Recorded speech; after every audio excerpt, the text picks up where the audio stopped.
भारतीय साक्ष्य अधिनियम 1872 ये वो नियम पुस्तिका है जो तय करती है कि अदालत में किस बात पर यकीन किया जाए, किस सबूत को सुना जाए और किसे नजरअंदाज कर दिया जाए। बिल्कुल। देखिए, ये पूरे भारत में लागू है, हर तरह की न्यायिक कार्यवाहियों पर। हाँ, कुछ अपवाद हैं जरूर, जैसे सेना या नौसेना के अपने कोर्ट मार्शल, या फिर शपथ पत्र और जो मध्यस्थों के सामने कार्यवाही होती है, आर्बिट्रेशन जिसे कहते हैं, वहां ये नियम सीधे तौर पर लागू नहीं होते। अच्छा, और फिर धारा 3 हमें कुछ बुनियादी परिभाषाएं देती है ना, जो आगे की पूरी चर्चा के लिए जरूरी हैं।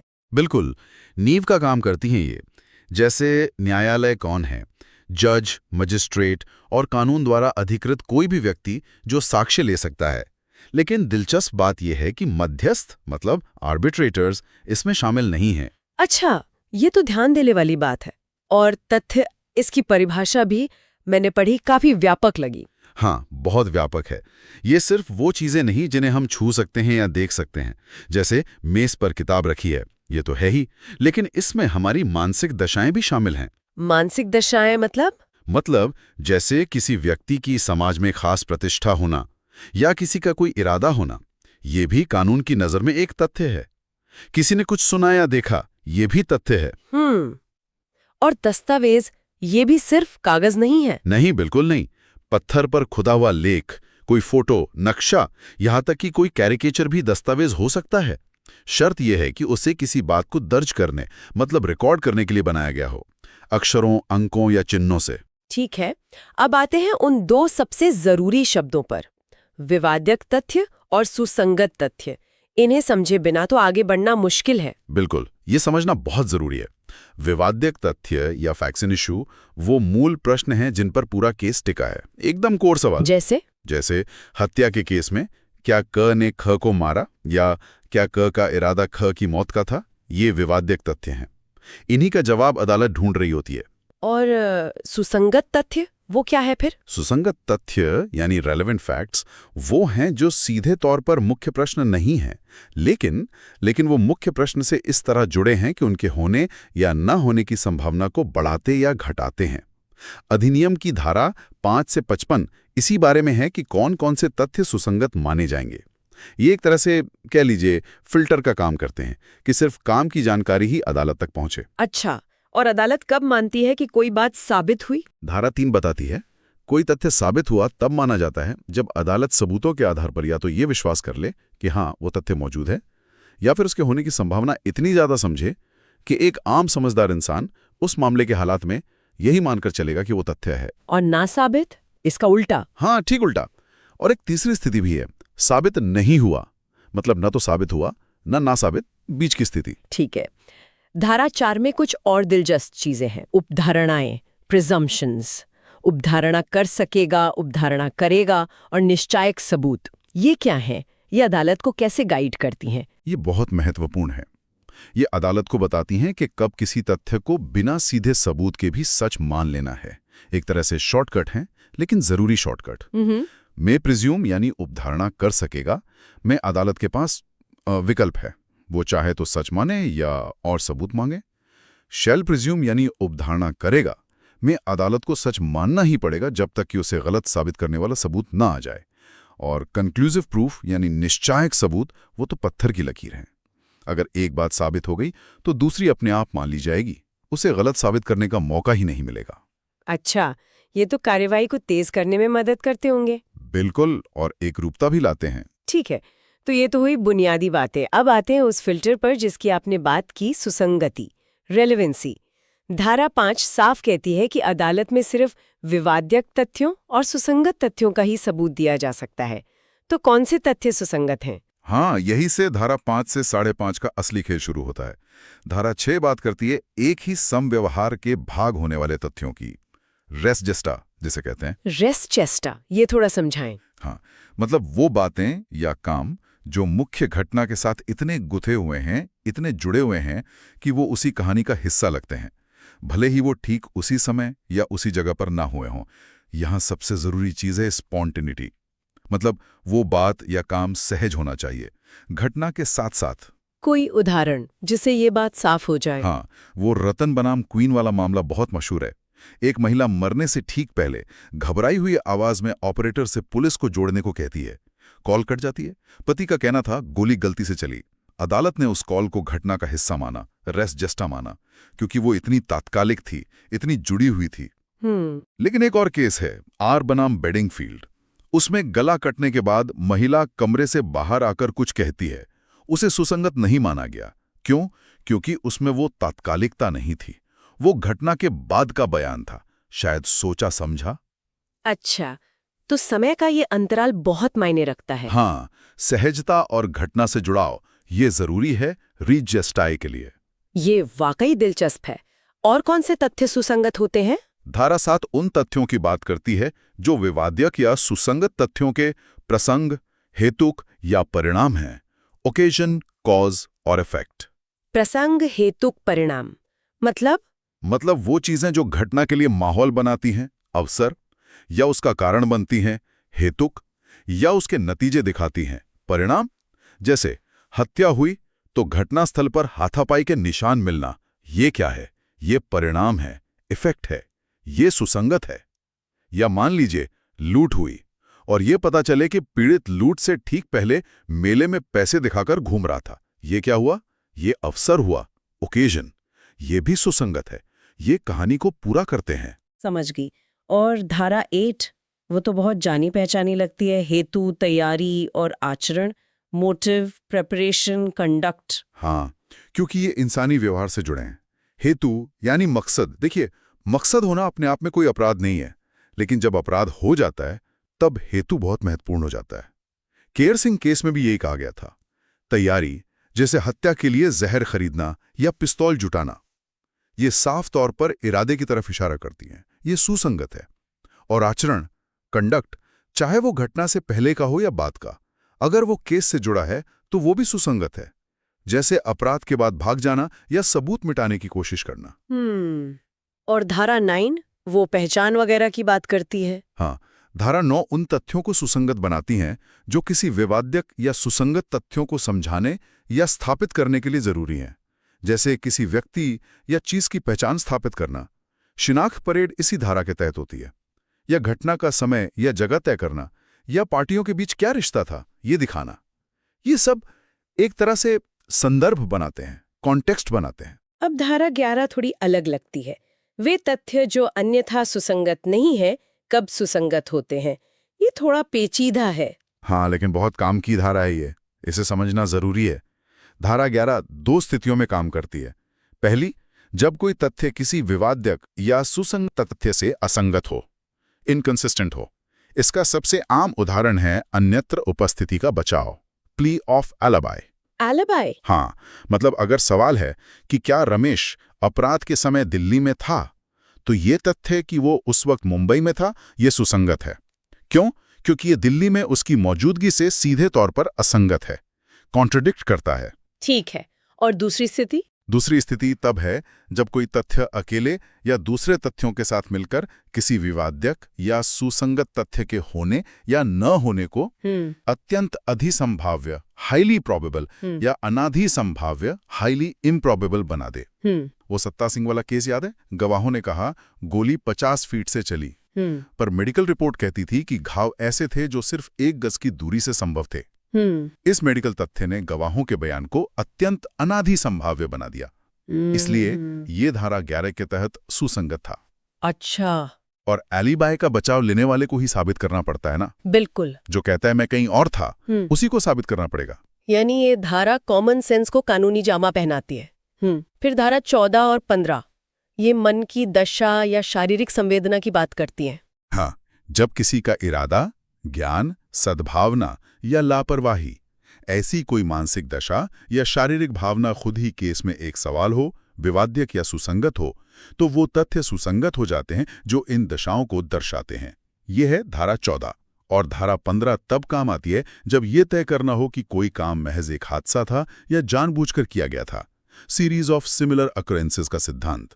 जैसे अगर किसी पर अपनी दुकान जलाकर बीमा क्लेम करने का आरोप है और पता चलता है कि उसने पहले भी कई बार ऐसा ही किया है, अलग अलग दुकानों के साथ, तो ये पैटर्न धारा 15 दिखाता है कि शायद ये आग हादसा नहीं थी, बल्कि जानबूझकर लगाई गई थी।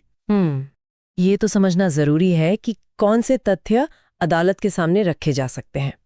अब बात करते हैं एक अलग तरह के सबूत की, जब कोई व्यक्ति खुद ही कोई ऐसी बात मान ले जो उसके खिलाफ जाती हो। मतलब स्वीकृतियां, एडमिशंस और संस्वीकृतियां, कन्फेशंस, इनमें क्या फर्क है? ये बहुत बहुत महत्वपूर्ण अंतर है। स्वीकृति यानी एडमिशन जो धारा 17 में है, ये एक ज्यादा व्यापक शब्द है। ये कोई भी बयान हो सकता है, लिखित, मौखिक या इलेक्ट्रॉनिक रूप में भी, जो किसी विवाद्यक या सुसंगत तथ्य की ओर इशारा करता हो, कोई अनुमान इंगित करता हो। ये सिविल और क्रिमिनल दोनों तरह के मामलों में हो सकती है। और ये सुसंगत क्यों मानी जाती हैं? इसका आधार ये है कि आमतौर पर कोई इंसान अपने हित के खिलाफ अपने नुकसान की बात तभी कहता है जब वो सच हो। ये एक तरह की गारंटी मानी जाती है सच्चाई की। और धारा 58 तो ये भी कहती है कि अगर कोई बात स्वीकार कर ली गई है तो उसे फिर साबित करने की जरूरत नहीं रह जाती। इन्हें कौन कर सकता है? धारा 18 से 20 बताती हैं केस के पक्षकार, उनके एजेंट या ऐसे लोग जिनका केस में कोई प्रतिनिधि स्वरूप हित हो या आर्थिक हित जुड़ा हो। कुछ और लोग भी हैं। ठीक है। और संस्वीकृति यानी कन्फेशन, ये से अलग कैसे है? संस्वीकृति, कन्फेशन, ये ज्यादा गंभीर चीज है और ये सिर्फ आपराधिक मामलों से जुड़ी है। अधिनियम में इसकी सीधी परिभाषा नहीं है, लेकिन अदालतों ने, जैसे पकला नारायण स्वामी केस में, इसे समझाया है। संस्वीकृति एक ऐसी स्वीकृति है जो किसी अपराध के आरोपी द्वारा की जाती है, जिसमें वो या तो सीधे सीधे अपना जुर्म कबूल करता है या फिर ऐसी बातें मानता है जिनसे उसका जुर्म लगभग साबित हो जाता है। इसके नियम बहुत सख्त हैं, क्योंकि यहाँ किसी की आज़ादी का सवाल है। क्या नियम है? जरा विस्तार से बताइए। सबसे पहला और जरूरी नियम धारा 24 में है। अगर संस्वीकृति किसी धमकी, वादे या लालच के जरिए हासिल की गई है और ये दबाव किसी प्राधिकार वाले व्यक्ति, पर्सन इन अथॉरिटी ने डाला है और अदालत को लगता है कि इस दबाव से आरोपी को लगा होगा कि भाई कबूल कर लो तो कोई दुनियावी फायदा हो जाएगा या कोई मुसीबत टल जाएगी, तो ऐसी संस्वीकृति बेकार है, उसे सबूत नहीं माना जाएगा। मतलब संस्वीकृति स्वैच्छिक होनी चाहिए, वॉलंटरी, बिना किसी दबाव के। और पुलिस का क्या रोल है इसमें? पुलिस को दिए गए बयान का क्या होता है? यहाँ कानून ने 2 बहुत बड़े सुरक्षा कवच दिए हैं आरोपी को। धारा 25 ये साफ कहती है कि पुलिस ऑफिसर को दी गई कोई भी संस्वीकृति आरोपी के खिलाफ साबित नहीं की जा सकती, पीरियड। और धारा 26 एक कदम और आगे जाती है। वो कहती है कि अगर आरोपी पुलिस हिरासत में है तो उसकी संस्वीकृति तब तक मान्य नहीं होगी जब तक वो मजिस्ट्रेट के सामने न की गई हो, साक्षात उपस्थिति में। इसका मकसद क्या है? मकसद साफ है, पुलिस द्वारा जोर जबरदस्ती या थर्ड डिग्री से बयान लेने की आशंका को खत्म करना, ये सुनिश्चित करना कि बयान बिना दबाव के हो। लेकिन इसमें एक बहुत मशहूर अपवाद भी है ना, धारा 27? हाँ बिल्कुल, ये बहुत महत्वपूर्ण धारा है और अक्सर चर्चा में रहती है। इसे डिस्कवरी ऑफ फैक्ट का सिद्धांत कहते हैं। ये कहती है कि अगर पुलिस हिरासत में मौजूद आरोपी कोई जानकारी देता है और उस जानकारी के आधार पर पुलिस को कोई तथ्य या चीज मिलती है, जैसे मान लीजिए छुपाया हुआ हथियार या चोरी का सामान, तो बयान का सिर्फ उतना हिस्सा साबित किया जा सकता है जो सीधे तौर पर उस मिली हुई चीज से जुड़ा है, directly relates to the fact discovered. जैसे अगर आरोपी कहता है मैंने चाकू तालाब के पास छुपाया है और पुलिस को वहां चाकू मिल जाता है, तो बयान का ये हिस्सा, चाकू तालाब के पास छुपाया है, सुसंगत हो सकता है, भले ही यह संस्वीकृति जैसा लगे। इसका आधार यह है कि उस तथ्य का मिलना बयान के उस हिस्से की सच्चाई को पुष्ट करता है, कोरॉबरेट करता है। समझ गई। ये थोड़ा पेचीदा है लेकिन महत्वपूर्ण है। और अगर एक सह अभियुक्त, मतलब को अक्यूज्ड, दूसरे के खिलाफ संस्वीकृति करे तो वो धारा 30 है शायद? जी, धारा 30। अगर कई लोग एक ही अपराध के लिए साथ में मुकदमा झेल रहे हैं, जॉइंट ट्रायल हो रहा है, और उनमें से एक ऐसा बयान देता है जिसमें वो खुद को तो फंसाता ही है, साथ में दूसरों को भी फंसाता है, तो अदालत उस बयान को दूसरे सह अभियुक्तों के खिलाफ विचार में ले सकती है, कंसिडर कर सकती है। कश्मीरा सिंह केस में सुप्रीम कोर्ट ने इसे साफ किया था।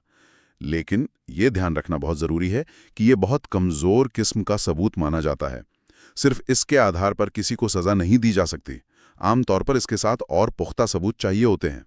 कोरॉबोरेशन जरूरी है। ठीक है।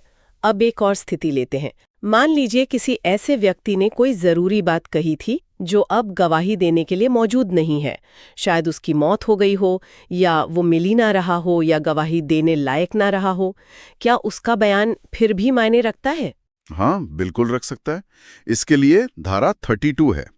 ये उन स्थितियों की बात करती है जहां ऐसे व्यक्ति का लिखा या बोला गया बयान सुसंगत माना जाता है, रेलेवेंट माना जाता है। इसका सबसे जाना माना उदाहरण है धारा 32 क्लॉज 1, मृत्युकालिक कथन, डाइंग डिक्लेरेशन। डाइंग डिक्लेरेशन, हाँ, ये तो सुना है। ये क्या है और क्यों इतना महत्वपूर्ण है? ये वो बयान है जो कोई व्यक्ति अपनी मौत के कारण के बारे में या उन हालात के बारे में देता है जिनसे उसकी मौत हुई।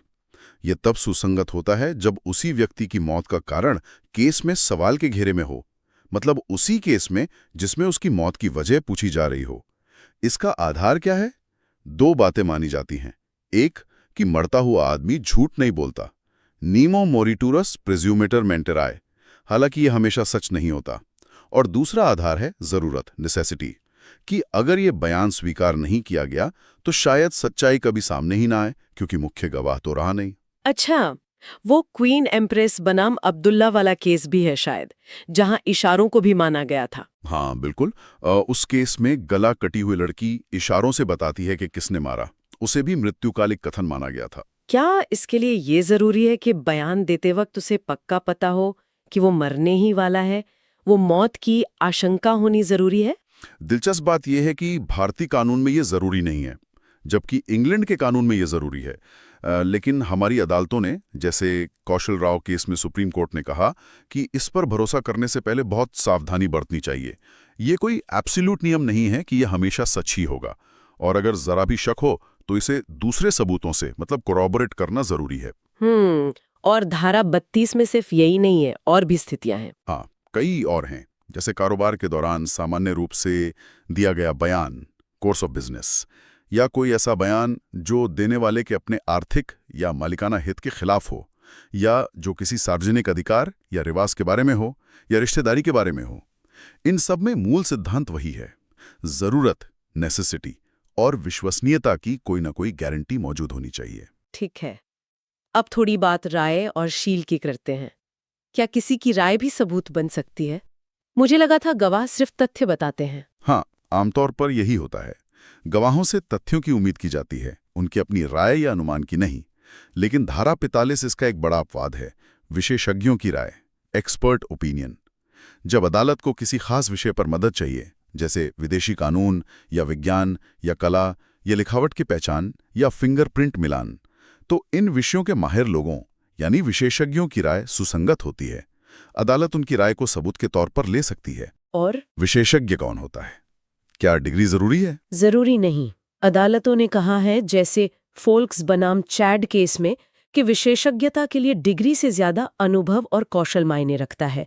कोई मैकेनिक भी अपनी फील्ड का एक्सपर्ट हो सकता है। अच्छा, और लिखावट के बारे में विशेषज्ञ के अलावा कौन राय दे सकता है? हाँ, धारा 47 कहती है कि वो व्यक्ति भी राय दे सकता है जो उस व्यक्ति की लिखावट से परिचित हो, अक्वेंटेड हो, जैसे जिसने उसे अक्सर लिखते हुए देखा हो या जिसके साथ उसका रेगुलर पत्र व्यवहार होता हो। वो भी पहचान सकता है कि ये लिखावट उसी की है या नहीं। अब आते हैं शील यानी चरित्र पर। क्या किसी का चरित्र अदालत में मायने रखता है? ये निर्भर करता है। सिविल मामलों में आम तौर पर नहीं। धारा 52 कहती है कि किसी व्यक्ति का चरित्र कैसा है, इससे ये साबित नहीं होता कि उसने कोई खास काम किया होगा या नहीं। ये विसंगत है, इर्रेलेवेंट है। हाँ, अगर मामला हर्जाने या डैमेजेस की रकम तय करने का है तो वहाँ चरित्र मायने रख सकता है। धारा 55 और क्रिमिनल केस ने वहाँ तो शायद अलग होगा। हाँ, वहाँ नियम बिल्कुल अलग हैं। आपराधिक मामलों में अभियुक्त का अच्छा चरित्र हमेशा सुसंगत है। धारा 53, वो अपनी बचाव में सबूत दे सकता है कि देखो जी, मेरा चरित्र तो अच्छा है, मैं ऐसा काम नहीं कर सकता। लेकिन उसका बुरा चरित्र तब तक सुसंगत नहीं है जब तक कि वो खुद अपने अच्छे चरित्र का सबूत ना दे दे। ये धारा 54 कहती है, अगर अभियुक्त ने अपने अच्छे चरित्र का सबूत पेश किया तो फिर अभियोजन पक्ष उसके बुरे चरित्र का सबूत देकर उसे काट सकता है, रिबट कर सकता है। अच्छा, ये तो दिलचस्प है। और एक धारा 53A भी है शायद। जी, धारा 53A ये बाद में जोड़ी गई। ये बलात्कार जैसे कुछ यौन अपराधों के मामलों में है। ये कहती है कि सहमति के प्रश्न पर, इश्यू ऑफ कंसेंट, पीड़िता के सामान्य चरित्र या उसके पिछले यौन अनुभव का सबूत सुसंगत नहीं है, इसे बचाव के तौर पर इस्तेमाल नहीं किया जा सकता। ये तो एक जरूरी सुरक्षा है। चलिए अब आते हैं सबसे बड़े सवाल पर। सबसे पहली बात, और ये मुझे थोड़ी हैरान भी करती है, कि कोर्ट में हर छोटी बड़ी बात को साबित करने की जरूरत नहीं होती। सही कहा, कुछ चीजें हैं जिन्हें कोर्ट खुद ही मान लेती है। हाँ, ऐसा क्यों? देखिए, कानून की भाषा में इसे न्यायिक अवेक्षा कहते हैं, जुडिशल नोटिस। इसका जिक्र आपको धारा 56 में मिलेगा। अच्छा। इसका सीधा सा मतलब है कि कोर्ट कुछ जानी मानी एकदम स्थापित सच्चाइयों पर बेवजह समय बर्बाद नहीं करना चाहती। जैसे? कोई उदाहरण, जैसे ये साबित करने की जरूरत नहीं कि भारत में कौन से कानून लागू हैं, या मान लीजिए देश का भौगोलिक विभाजन क्या है।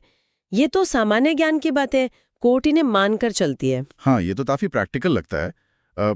धारा 57 में शायद ऐसी कुछ चीजों की लिस्ट भी है। जी हाँ, धारा 57 में एक सूची दी गई है। इसमें कई चीजें शामिल हैं, जैसे भारत में लागू सभी कानून, संसद की कार्यवाही, सरकारी अधिकारियों की नियुक्ति जिनकी घोषणा गजट में हुई हो, हाँ, देशों के झंडे जिन्हें भारत सरकार मान्यता देती है, सार्वजनिक छुट्टियां वगैरह। तो क्या ये लिस्ट मतलब पत्थर की लकीर है, बस यही चीजें हैं? नहीं, बिल्कुल नहीं।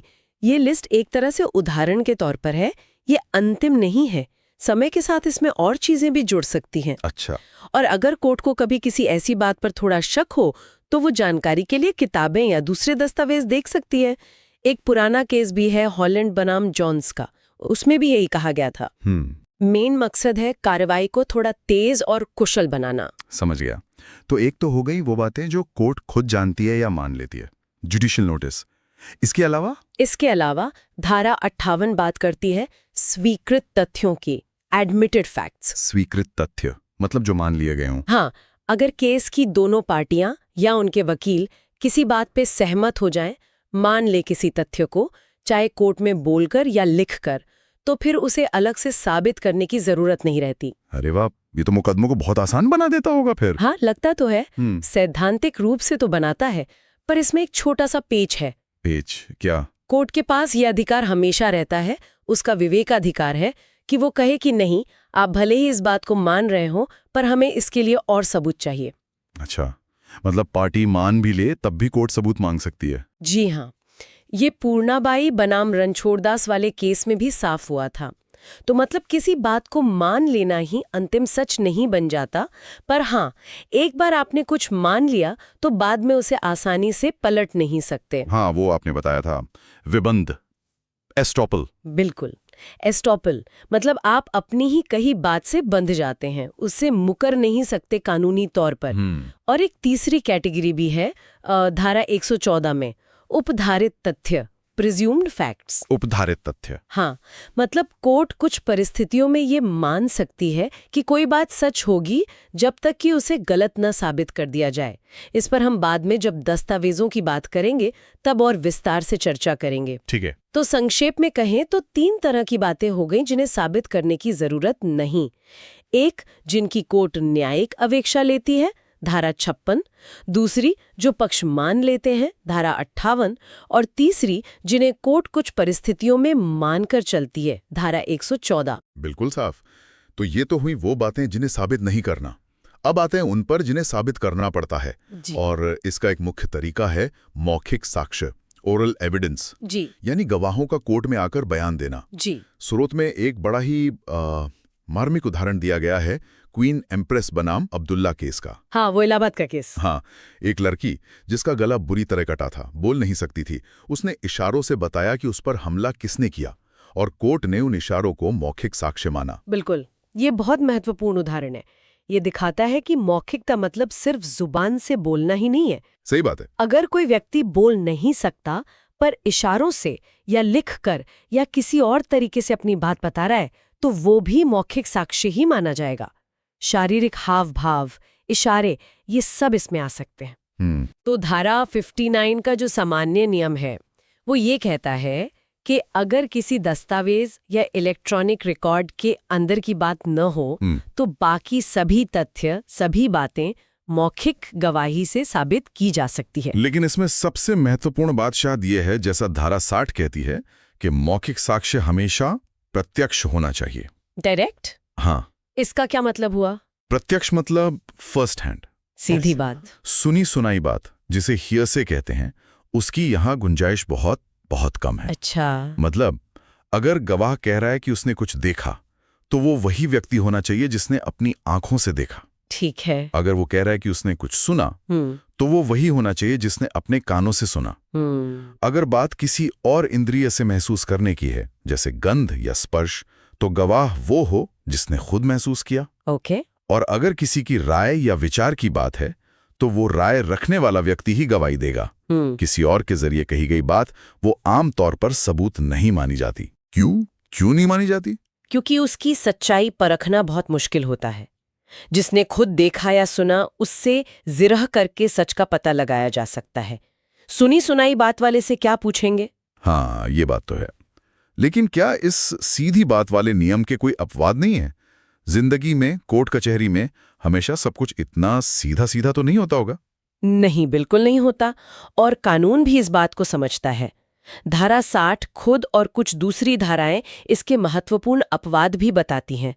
जरूरत और व्यावहारिकता के हिसाब से इसमें लचीलापन रखा गया है। अच्छा, जैसे कि?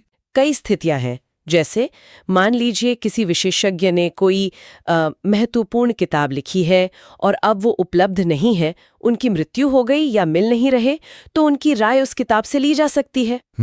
या कभी-कभी घटना के दौरान ही बिल्कुल उसी वक्त कुछ बातें कही या की जाती हैं जो उसी पूरी घटना का एक हिस्सा होती हैं। इसे रेस जेस्टे कहते हैं। रेस जेस्टे धारा 6 में इसका जिक्र है। वो बातें सुनी सुनाई होने पर भी महत्वपूर्ण हो सकती हैं। रेस जस्टे मतलब घटना का हिस्सा। हाँ, या फिर किसी व्यक्ति का अपना अपराध कबूल करना, कन्फेशन, या कोई बात मान लेना, एडमिशन, ये अदालत के बाहर भी हो सकता है और इसे साबित किया जा सकता है। और कुछ बयान तो ऐसे होते हैं जहां गवाह का बाद में कोर्ट आना संभव ही नहीं होता, जैसे मृत्यु से ठीक पहले दिया गया बयान, डाइंग डिक्लेरेशन, धारा 32 इसके बारे में है। हाँ, ये तो सुना है। या फिर अगर कोई गवाह पिछली किसी कानूनी कार्रवाई में बयान दे चुका है और अब वो मिल नहीं रहा या गवाही देने में असमर्थ है, तो उसका वो पुराना बयान इस्तेमाल हो सकता है। ये धारा 33 में है। अच्छा, ये भी मुमकिन है? जी। और भी कुछ स्थितियां हैं, जैसे पब्लिक डॉक्यूमेंट्स में लिखी बातें या बहुत सारे दस्तावेजों का सार बताना हो या कंप्यूटर प्रिंटआउट पेश करना हो। इन सब में भी प्रत्यक्ष गवाही के नियम में थोड़ी ढील दी जाती है। समझ गया। तो मौखिक साक्ष्य के नियम है, पर जरूरत के हिसाब से उनमें अपवाद भी हैं। बिल्कुल। ठीक है। तो मौखिक साक्ष्य के बाद आता है दूसरा बड़ा तरीका, दस्तावेजी साक्ष्य, डॉक्यूमेंट्री एविडेंस। जी। धारा 3 कहती है कि कोर्ट के सामने पेश किए गए सभी दस्तावेज इसमें आते हैं। और दिलचस्प बात यह है कि दस्तावेज का मतलब सिर्फ कागज नहीं है। हाँ, ये जानना बहुत जरूरी है। इसमें लिखी हुई बातें, नक्शे, पत्थर पर खुदी इबारतें, छपी हुई चीजें, मेटल प्लेट्स, सब कुछ शामिल है। यहां तक कि टेप रिकॉर्डिंग को भी दस्तावेज माना गया है। स्रोत में आर.एम. दहकानी बनाम state bank of Maharashtra case का जिक्र है। हाँ, बिल्कुल। तकनीक जैसे जैसे बदली है, दस्तावेज की परिभाषा भी थोड़ी व्यापक हुई है। अब सवाल ये उठता है कि किसी दस्तावेज में लिखी बात को, उसके कंटेंट को साबित कैसे करें? हाँ, कैसे करें? धारा 61 कहती है कि इसके 2 तरीके हैं। पहला, प्राथमिक साक्ष्य यानी प्राइमरी एविडेंस, और दूसरा द्वितीयक साक्ष्य यानी सेकेंडरी एविडेंस। प्राथमिक साक्ष्य, प्राइमरी, जैसा कि नाम से ही लग रहा है, ये शायद ओरिजिनल दस्तावेज ही होगा। बिल्कुल सही। धारा 62 के अनुसार प्राथमिक साक्ष्य का मतलब है खुद वो मूल दस्तावेज पेश करना, ओरिजिनल। अगर कोई दस्तावेज एक साथ कई ओरिजिनल कॉपी में बना है, जैसे कॉन्ट्रैक्ट की कई कॉपी साइन होती हैं, तो हर कॉपी अपने आप में प्राथमिक साक्ष्य है। अच्छा। इसी तरह अगर एक ही मैकेनिकल प्रोसेस से कई कॉपी बनी हैं जो एक दूसरे की हूबहू नकल है, जैसे पुराने जमाने में कार्बन कॉपी बनती थी, तो वो भी प्राथमिक साक्ष्य मानी जाती हैं। ठीक है। और फिर ये द्वितीयक साक्ष्य क्या है, सेकेंडरी एविडेंस? ये कब काम आता है और इसमें क्या क्या आता है? देखिए, द्वितीयक साक्ष्य तब काम आता है जब प्राथमिक साक्ष्य यानी ओरिजिनल दस्तावेज पेश करना मुमकिन ना हो। अच्छा, जब ओरिजिनल ना हो? हाँ, इसमें कई चीजें शामिल हैं, जैसा धारा 63 में बताया गया है। एक तो प्रमाणित प्रतियां, सर्टिफाइड कॉपीज, जैसे सरकारी दस्तावेजों की मिलती हैं। हाँ, सर्टिफाइड कॉपी। दूसरा, मैकेनिकल प्रक्रिया से बनी प्रतियां, जैसे फोटोकॉपी। लेकिन यहाँ एक शर्त है, सिर्फ फोटोकॉपी होना काफी नहीं, ये साबित करना होगा कि उसकी तुलना मूल से की गई थी और वो सही है। अच्छा, सिर्फ फोटोकॉपी ले आने से काम नहीं चलेगा, मिलान जरूरी है। जी। तीसरा, मूल दस्तावेज से हाथ से बनाई गई प्रतियां या ऐसी प्रतियां जिनकी मूल से तुलना की गई हो। और एक और दिलचस्प बात, किसी ऐसे व्यक्ति का मौखिक बयान जिसने मूल दस्तावेज खुद देखा है, वो कोर्ट में आकर बता सकता है कि उस दस्तावेज में क्या लिखा था। ये भी सेकेंडरी एविडेंस है। ये तो काफी व्यापक है, मतलब गवाही भी सेकेंडरी एविडेंस हो सकती है दस्तावेज के लिए। हाँ, कुछ परिस्थितियों में। हाँ। लेकिन आम नियम तो यही होगा कि भाई पहले ओरिजिनली पेश करो। मतलब धारा 64 तो यही कहती होगी कि दस्तावेजों को प्राथमिक साक्ष्य से ही साबित करना चाहिए। हाँ, बिल्कुल। कानून की पहली पसंद, प्रेफर्ड तरीका हमेशा मूल दस्तावेज ही है, ओरिजिनल लाइए। लेकिन जैसा हमने कहा, हमेशा मूल दस्तावेज पेश करना संभव नहीं होता। कभी खो जाता है, कभी नष्ट हो जाता है, कभी विरोधी पार्टी के पास होता है। हाँ, बिल्कुल। यहीं पर धारा 65 काम आती है। ये वो परिस्थितियां बताती हैं जब आप ओरिजिनल की जगह सेकेंडरी एविडेंस, द्वितीयक साक्ष्य दे सकते हैं। क्या है वो मुख्य परिस्थितियां? कुछ मुख्य कारण हैं। पहला, जब ओरिजिनल दस्तावेज विरोधी पार्टी के कब्जे में हो और आपने उसे पेश करने का नोटिस धारा 86 के तहत दिया, फिर भी वो पेश न करे। अच्छा, नोटिस देने के बाद भी न लाए तो। हाँ। दूसरा, जब ओरिजिनल का होना या उसमें क्या लिखा है ये बात विरोधी पार्टी ने खुद लिखित में मान ली हो। तीसरा, जब ओरिजिनल खो गया हो या नष्ट हो गया हो। ये तो आम बात है। चौथा, जब ओरिजिनल को अदालत में लाना बहुत मुश्किल या अव्यावहारिक हो। जैसे मान लीजिए कोई बहुत भारी शिलालेख है, उसे कोर्ट कैसे लाएंगे? हाँ, सही बात है। पांचवा, जब ओरिजिनल एक पब्लिक डॉक्यूमेंट हो धारा 74 के तहत, जैसे जन्म प्रमाण पत्र या कोई सरकारी रिकॉर्ड। इनकी सर्टिफाइड कॉपी आसानी से मिल जाती है, तो ओरिजिनल लाने की जरूरत नहीं। छठा, जब कानून खुद किसी दस्तावेज की सर्टिफाइड कॉपी को सबूत के तौर पर पेश करने की इजाजत देता हो। और सातवां, जब ओरिजिनल दस्तावेज बहुत सारे हों, जैसे किसी बड़ी कंपनी के सालों के खाते और उनकी एक एक चीज की जांच करना संभव ना हो, तो कोई विशेषज्ञ उनका सार या निचोड़ पेश कर सकता है। समझ गया। तो कई वजह हैं जहां सेकेंडरी एविडेंस चल सकता है। और आजकल के जमाने में इलेक्ट्रॉनिक रिकॉर्ड्स का क्या, जैसे ईमेल, व्हाट्सएप चैट, कंप्यूटर फाइलें, इनका सबूत कैसे देंगे? हाँ, ये बहुत महत्वपूर्ण सवाल है। इनके लिए कानून में अलग से प्रावधान है, धारा 65 क और 65 ख। 65A और 65B? जी। धारा 65 क कहती है कि इलेक्ट्रॉनिक रिकॉर्ड की बातों को धारा 65 ख में बताई गई शर्तों के अनुसार ही साबित किया जाएगा। और 65 ख में क्या शर्तें हैं मोटे तौर पे? धारा 65 ख में कुछ तकनीकी शर्तें हैं, जैसे ये बताना पड़ता है कि जिस कंप्यूटर से वो रिकॉर्ड निकला है वो ठीक काम कर रहा था, रिकॉर्ड सामान्य प्रक्रिया के तहत बना था, जानकारी सही फीड की गई थी वगैरह।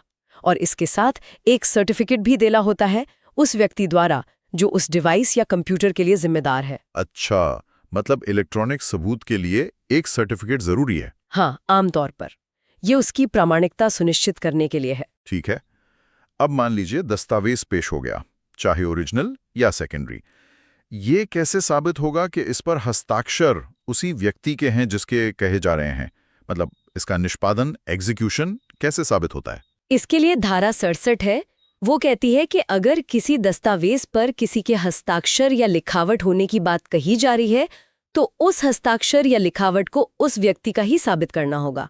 कैसे साबित करेंगे? कई तरीके हैं। कोई ऐसा गवाह पेश करके जिसने उसे हस्ताक्षर करते या लिखते हुए देखा हो, या कोई ऐसा गवाह जो उस व्यक्ति के हस्ताक्षर या लिखावट को पहचानता हो, या फिर लिखावट विशेषज्ञ हैंडराइटिंग एक्सपर्ट की राय लेकर। और डिजिटल दुनिया के लिए धारा 67 क है जो इलेक्ट्रॉनिक हस्ताक्षर को साबित करने के बारे में बताती है। उसे भी तय प्रक्रिया से वेरीफाई करना होता है। ठीक है। मैंने सुना है कुछ दस्तावेजों के लिए गवाहों का होना भी जरूरी होता है, जैसे वसीयत। इसे शायद अनुप्रमाणन कहते हैं, अटेस्टेशन। हाँ, बिल्कुल। कुछ दस्तावेज ऐसे होते हैं जिनमें वसीयत सबसे आम है, और दान विलेख भी, जिन्हें कानूनन तभी मान्य माना जाता है जब उन्हें बनाते समय कम से कम 2 गवाह मौजूद हों और उन्होंने उस पर गवाह के तौर पर हस्ताक्षर किए हों। इसे ही अनुप्रमाणन या अटेस्टेशन कहते हैं। तो इनको साबित करने के लिए क्या जरूरी है? धारा 68 कहती है कि अगर किसी दस्तावेज का कानूनन अनुप्रमाणन जरूरी है तो उसे साबित करने के लिए कम से कम एक अनुप्रमाणक गवाह अटेस्टिंग विटनेस को बुलाना जरूरी है। अच्छा, एक गवाह तो बुलाना ही पड़ेगा। हाँ, पर तभी जब वो गवाह जिंदा हो, मिल सकता हो और अदालत के अधिकार क्षेत्र में हो। हालांकि इसका एक अपवाद है। अगर दस्तावेज रजिस्टर्ड है वसीयत को छोड़कर और उसके निष्पादन एग्जीक्यूशन पर दूसरी पार्टी कोई सवाल नहीं उठा रही, तो फिर अनुप्रमाणक गवाह को बुलाना जरूरी नहीं है। अच्छा, और अगर गवाह ना मिले या आकर मुकर जाए कि मैंने साइन नहीं किए? उसके लिए भी रास्ते हैं। धारा 69 कहती है कि अगर अनुप्रमाणक गवाह नहीं मिल रहा तो ये साबित कर सकते हैं कि कम से कम एक गवाह के हस्ताक्षर उसी की लिखावट में है और दस्तावेज पर साइन करने वाले के हस्ताक्षर भी उसी के हैं। और धारा 71 कहती है कि अगर गवाह आकर साइन करने से इनकार कर दे या कहे कि मुझे याद नहीं, तो फिर दूसरे सबूतों से दस्तावेज का निष्पादन साबित किया जा सकता है। ठीक है। और क्या कोर्ट खुद हस्ताक्षर या लिखावट का मिलान कर सकती है? मान लीजिए एक सिग्नेचर पर विवाद है और उसी व्यक्ति के माने हुए सिग्नेचर मौजूद हैं। हाँ, बिल्कुल कर सकती है। धारा 73 कोर्ट को यह अधिकार देती है कि वो किसी विवादित हस्ताक्षर, लिखावट या मुहर की तुलना किसी ऐसे हस्ताक्षर, लिखावट या मुहर से करे जो एडमिटेड है या कोर्ट के सामने साबित हो चुका है। अच्छा, कोर्ट ये काम खुद भी कर सकती है या किसी लिखावट विशेषज्ञ, हैंडराइटिंग एक्सपर्ट को निर्देश दे सकती है तुलना करने के लिए। इसी तरह धारा 73 का इलेक्ट्रॉनिक हस्ताक्षर के सत्यापन की बात करती है। समझ गया। अच्छा, पहले आपने दस्तावेजों के प्रकार की बात की थी, लोक और निजी, पब्लिक और प्राइवेट डॉक्यूमेंट्स। इनमें क्या मुख्य फर्क है? ये फर्क समझना जरूरी है क्योंकि इनको साबित करने के तरीके थोड़े अलग हैं। धारा 74 बताती है कि लोक दस्तावेज यानी पब्लिक डॉक्यूमेंट्स कौन से हैं। कौन से हैं? मोटे तौर पर ये वो दस्तावेज हैं जो सरकारी कामकाज से जुड़े हैं, जैसे सरकार, चाहे वो केंद्र हो या राज्य, या किसी सरकारी संस्था के कार्य या रिकॉर्ड, संसद या विधानसभाओं के एक्ट या रिकॉर्ड, भारत में या कॉमनवेल्थ में या किसी विदेश में न्यायिक अधिकारियों, विधायी निकायों या कार्यपालक अधिकारियों के कार्य या रिकॉर्ड, और पब्लिक ऑफिसर्स द्वारा अपने आधिकारिक कर्तव्यों के तहत रखे गए पब्लिक रिकॉर्ड, चाहे वो निजी दस्तावेजों के ही रिकॉर्ड क्यों ना हो, जैसे रजिस्ट्रार ऑफिस में रखे गए सेल डीड के रिकॉर्ड। अच्छा, मतलब सरकारी या सार्वजनिक काम से जुड़े दस्तावेज।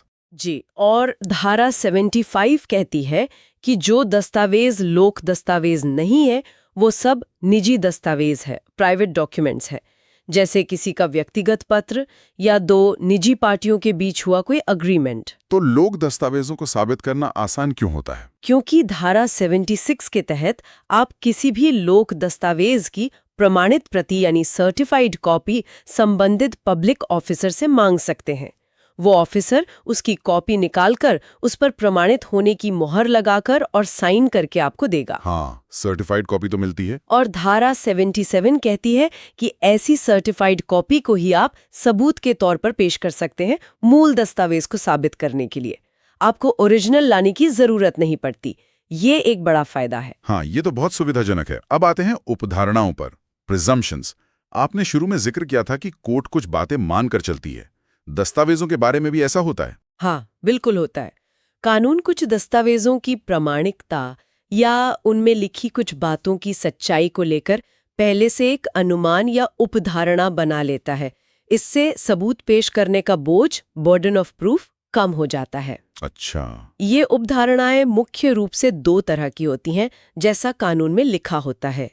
उपधारणा करेगा या शैल प्रिज्यूम, और उपधारणा कर सकेगा या मे प्रिज्यूम। इनमें क्या फर्क है, शैल और मे में? शैल प्रिज्यूम का मतलब है कि कोर्ट को वो बात माननी ही पड़ेगी, वो मानने के लिए बाध्य है जब तक कि उसे गलत साबित न कर दिया जाए।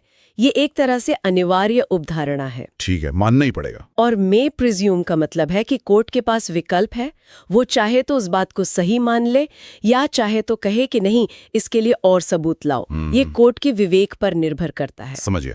तो पहले शैल प्रिज्यूम वाली यानी अनिवार्य उपधारणाओं के कुछ उदाहरण बताएंगी जहां कोर्ट को मानना ही पड़ता है? हाँ, कई महत्वपूर्ण है। जैसे धारा 97 कहती है कि अगर कोई सर्टिफाइड कॉपी पेश की जाती है जो उसी तरह से बनी है जैसा कानून में बताया गया है, तो कोर्ट मानेगी कि वो कॉपी असली है और जिस ऑफिसर ने उसे प्रमाणित किया है वो वाकई उस पद पर था।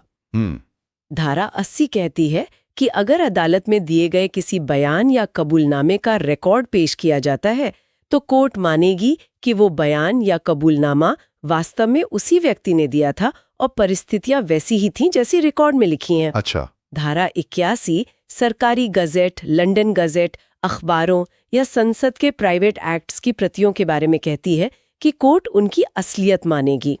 इसी तरह धारा 81 क इलेक्ट्रॉनिक रूप में छपे गजेट के बारे में है। धारा 85 मुख्तारनामों पावर्स ऑफ अटर्नी के बारे में है।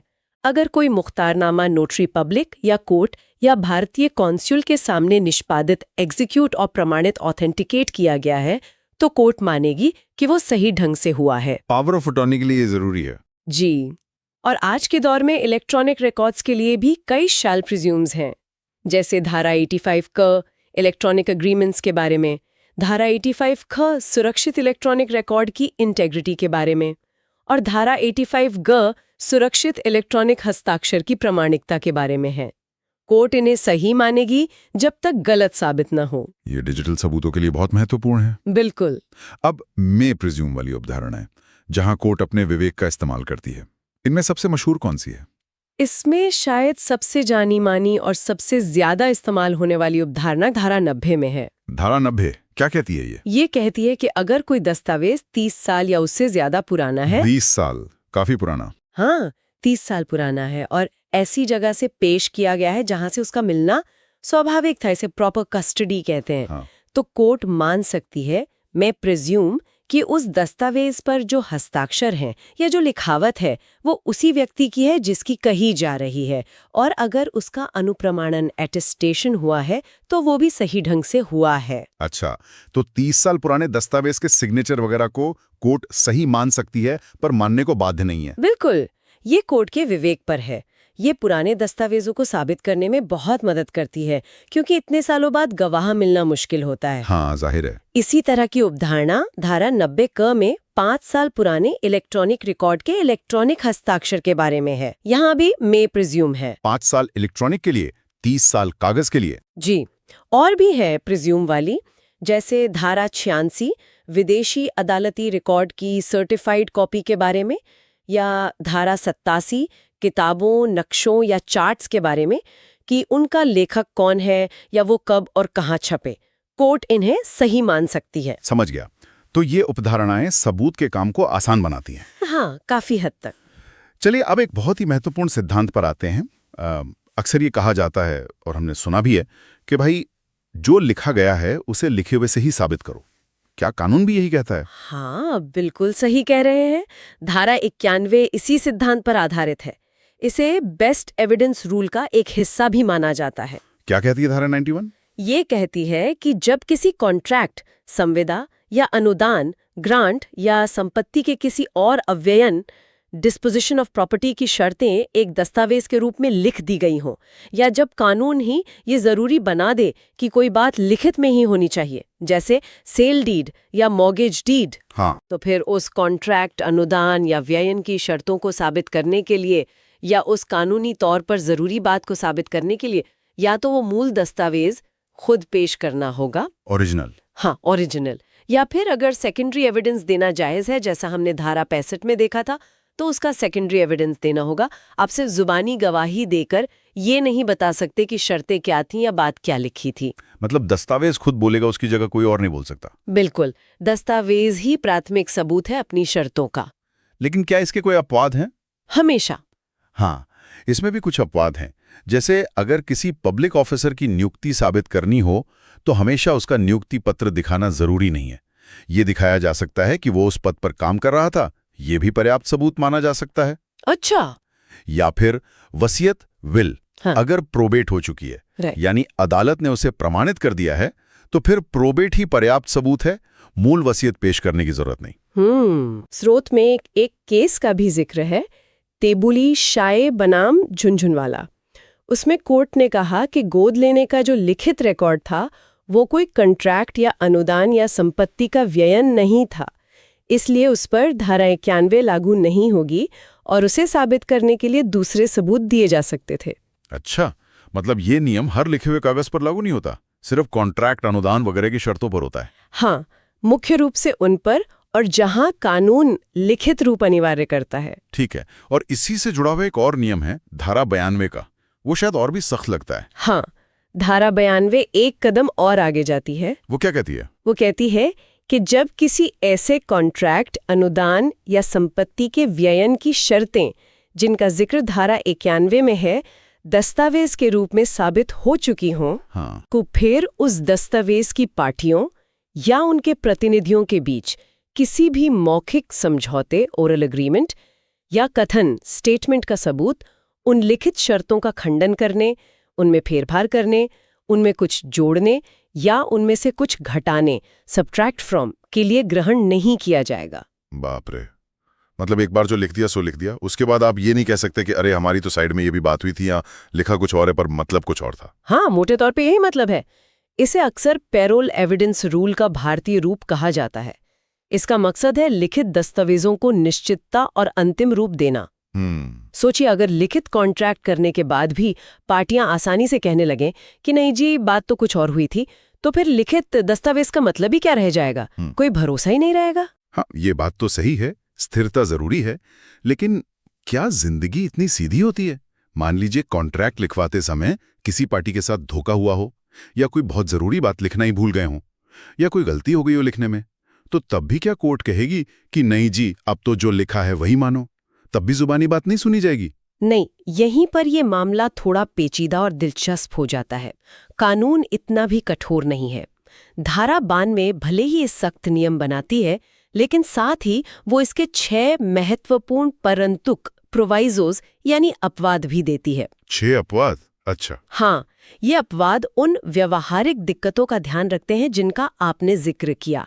इन खास परिस्थितियों में लिखित दस्तावेज होते हुए भी मौखिक साक्ष्य दिया जा सकता है। क्या है वो परिस्थितियां? पहला प्रोविजो, आप कोई भी ऐसा तथ्य साबित करने के लिए मौखिक सबूत दे सकते हैं जो दस्तावेज को ही अवैध बना दे, जैसे धोखाधड़ी, डराना धमकाना, गैर कानूनी उद्देश्य, काम पूरा करने में नाकामी, फेलियर ऑफ एग्जीक्यूशन, प्रतिफल का अभाव, want of failure of consideration, या तथ्य की या कानून की गलती, मिस्टेक इन फैक्ट और लॉ। अच्छा, मतलब दस्तावेज की जड़ पर ही सवाल उठाने के लिए। बिल्कुल। दूसरा प्रोविजो, अगर दस्तावेज किसी मुद्दे पर चुप है, मतलब उसमें उस बारे में कुछ नहीं लिखा, तो आप उस मुद्दे पर अलग से हुए किसी मौखिक समझौते का सबूत दे सकते हैं, पर शर्त यह है कि वो मौखिक समझौता लिखित शर्तों के असंगत न हो। जो लिखा है उसके खिलाफ ना हो। जी। तीसरा प्रोवाइजो, आप ये साबित करने के लिए मौखिक सबूत दे सकते हैं कि दस्तावेज का लागू होना किसी और बाहरी शर्त के पूरा होने पर निर्भर था। इसे कंडीशन प्रीसिडेंट कहते हैं। मतलब एग्रीमेंट तो लिख गया, पर तय हुआ कि ये लागू तभी होगा जब मान लीजिए लोन पास हो जाएगा। ठीक है। तो ये लोन पास होने वाली शर्त मौखिक रूप से साबित की जा सकती है। अच्छा, ये भी महत्वपूर्ण है। चौथा, आप ये साबित करने के लिए मौखिक सबूत दे सकते हैं कि बाद में किसी अलग मौखिक समझौते से मूल लिखित समझौते को रद्द, रिसेंट या मॉडिफाई कर दिया गया। बाद वाले मौखिक समझौते से। हाँ, लेकिन इसमें एक और शर्त है। ऐसा तभी हो सकता है जब मूल कॉन्ट्रैक्ट ऐसा ना हो जिसे कानूनन लिखित या रजिस्टर्ड होना ही जरूरी था। अगर लिखित होना अनिवार्य था तो उसे मौखिक रूप से नहीं बदला जा सकता। ठीक है। पांचवा, प्रोवाइजो 5, आप उस व्यापार या इलाके के किसी रिवाज या रूढ़ी का, यूसेज और कस्टम का सबूत दे सकते हैं जो आमतौर पर उस तरह के कॉन्ट्रैक्ट से जुड़ा होता है, बशर्ते वो रिवाज लिखित शर्तों के विरुद्ध ना हो। व्यापार के रिवाज। और छठा, प्रोवाइजो 6, आप ये दिखाने के लिए मौखिक सबूत दे सकते हैं कि दस्तावेज में लिखी भाषा का मौजूदा तथ्यों से क्या संबंध है। मतलब भाषा को समझने या लागू करने में मदद करने के लिए, जैसे कोड वर्ड का मतलब क्या था या किसी खास शब्द का उस संदर्भ में क्या मतलब था। तो ये 6 अपवाद तो धारा 92 के असर को काफी हद तक संतुलित कर देते हैं। हाँ, ये कहना बिल्कुल सही होगा।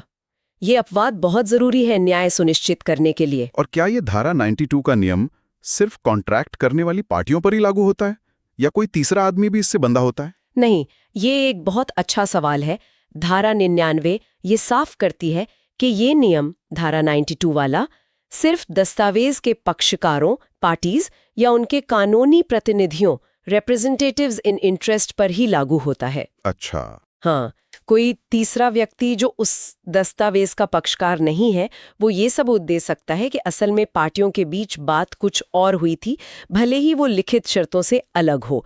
तीसरे व्यक्ति पर ये रोक लागू नहीं होती। ये तो बहुत जरूरी बात है। मतलब स्ट्रेंजर इस नियम से बंधा नहीं है। जी बिल्कुल। चलिए अब आखिर में बात करते हैं संदिग्धता की, एम्बिग्विटी। कभी कभी दस्तावेज पढ़ते हुए कंफ्यूजन हो जाता है कि इसका ठीक मतलब क्या है। हाँ, ऐसा होता है। कानून दो तरह की संदिग्धता की बात करता है। पहली है प्रत्यक्ष संदिग्धता, पेटेंट एम्बिग्यूटी। इसका जिक्र धारा 93 में है। प्रत्यक्ष संदिग्धता मतलब जो साफ साफ दिख रही हो। बिल्कुल, ये वो अस्पष्टता या कमी है जो दस्तावेज को पढ़ते ही उसके चेहरे पर ही नजर आ जाती है। जैसे अगर कॉन्ट्रैक्ट में लिखा हो ए बी को अपना घोड़ा 1000 रुपये या 1500 रुपये में बेचने का करार करता है। यहाँ कीमत साफ नहीं है, दस्तावेज खुद ही कंफ्यूज्ड है। हाँ, ये तो गड़बड़ है। धारा 93 कहती है कि ऐसी प्रत्यक्ष संदिग्धता को ठीक करने के लिए या उसका मतलब साफ करने के लिए मौखिक सबूत नहीं दिया जा सकता। दस्तावेज अगर खुद ही बेकार है तो उसे बाहरी सबूत से ठीक नहीं किया जा सकता। अच्छा, तो पेटेंट एम्बिग्विटी का कुछ नहीं हो सकता। और दूसरी तरह की? दूसरी है अप्रत्यक्ष संदिग्धता, लेटेंट एम्बिग्विटी। ये थोड़ी छुपी हुई होती है। इसका जिक्र धारा 95, 96, 97 में आता है। ये कैसी होती है? यहाँ दस्तावेज देखने में, पढ़ने में बिल्कुल ठीक लगता है, भाषा साफ होती है, कोई कमी नजर नहीं आती। लेकिन जब आप उस दस्तावेज को बाहरी तथ्यों पर, असल दुनिया की परिस्थितियों पर लागू करने की कोशिश करते हैं, तब कंफ्यूजन पैदा होता है। अच्छा, दस्तावेज सही पर असलियत में फिट नहीं बैठ रहा। उदाहरण? जैसे मान लीजिए ए ने बी को लिखा, मैं तुम्हें अपना सफेद घोड़ा बेचूंगा। भाषा बिल्कुल साफ है, लेकिन जब बी घोड़ा लेने पहुंचा तो पता चला कि ए के पास तो 2 सफेद घोड़े हैं। हाँ, अब कौन सा वाला? बिल्कुल, यहाँ दस्तावेज में कोई कमी नहीं थी। कमी या कंफ्यूजन बाहरी तथ्य 2 घोड़ों का होना की वजह से पैदा हुआ। यह है अप्रत्यक्ष संदिग्धता। तो क्या इस दूसरी तरह की कंफ्यूजन को, लेटेंट एम्बिग्यूटी को दूर करने के लिए मौखिक सबूत दिया जा सकता है? हाँ बिल्कुल, यहीं पर मौखिक सबूत काम आता है। धारा 96 यही कहती है कि अगर भाषा ऐसी है जो कई व्यक्तियों या चीजों में से किसी एक पर लागू हो सकती है, तो ये दिखाने के लिए सबूत दिया जा सकता है कि उसका मतलब किस व्यक्ति या चीज से था। मतलब ये बताया जा सकता है कि कौन से वाले सफेद घोड़े की बात हुई थी। अच्छा, यहाँ छूट है। जी, इसी तरह धारा 95 कहती है कि अगर भाषा वैसे तो साफ है पर मौजूदा तथ्यों के संदर्भ में वो बेमतलब लगती है, तो ये दिखाने के लिए सबूत दिया जा सकता है कि उसका किसी खास मतलब में इस्तेमाल हुआ था।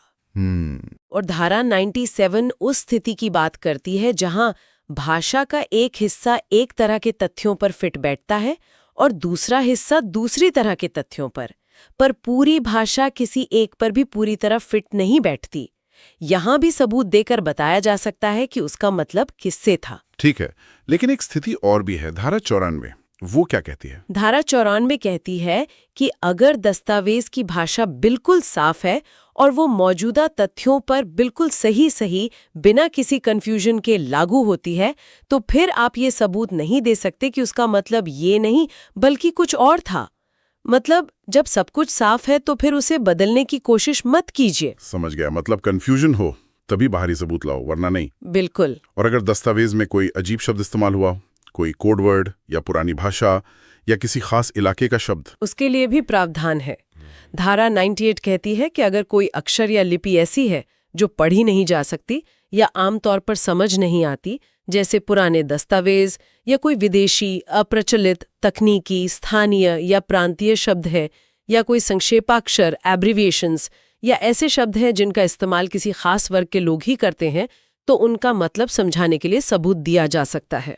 अच्छा, मतलब डिक्शनरी या एक्सपर्ट की मदद ली जा सकती है। हाँ, उनका अर्थ स्पष्ट करने के लिए साक्ष्य दिया जा सकता है। और एक आखिरी बात इस सेक्शन में, धारा 100। हाँ, वो बस एक स्पष्टीकरण है।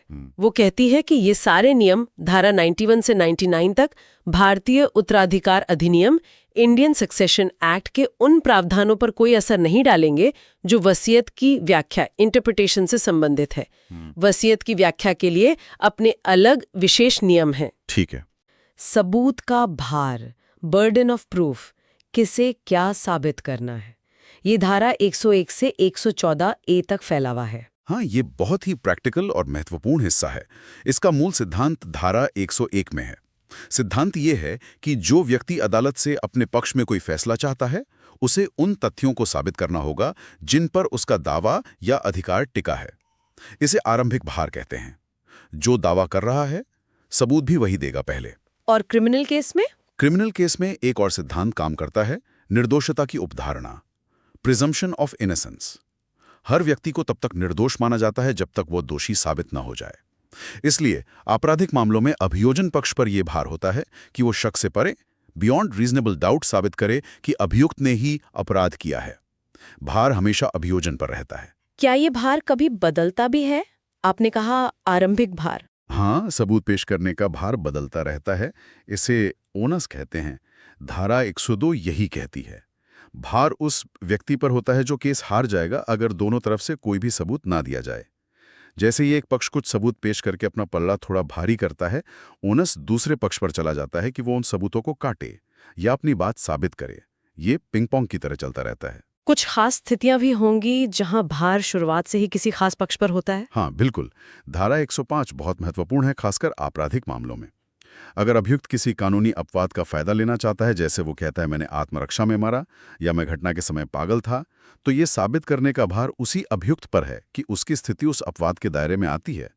अदालत मानकर चलेगी कि ऐसी कोई खास परिस्थिति नहीं थी जब तक अभियुक्त उन्हें साबित ना कर दे। और धारा 106 वो क्या कहती है? धारा 106 कहती है कि जो बात खास तौर पर किसी व्यक्ति की जानकारी में है, with in the special knowledge, उसे साबित करने का भार उसी पर होता है।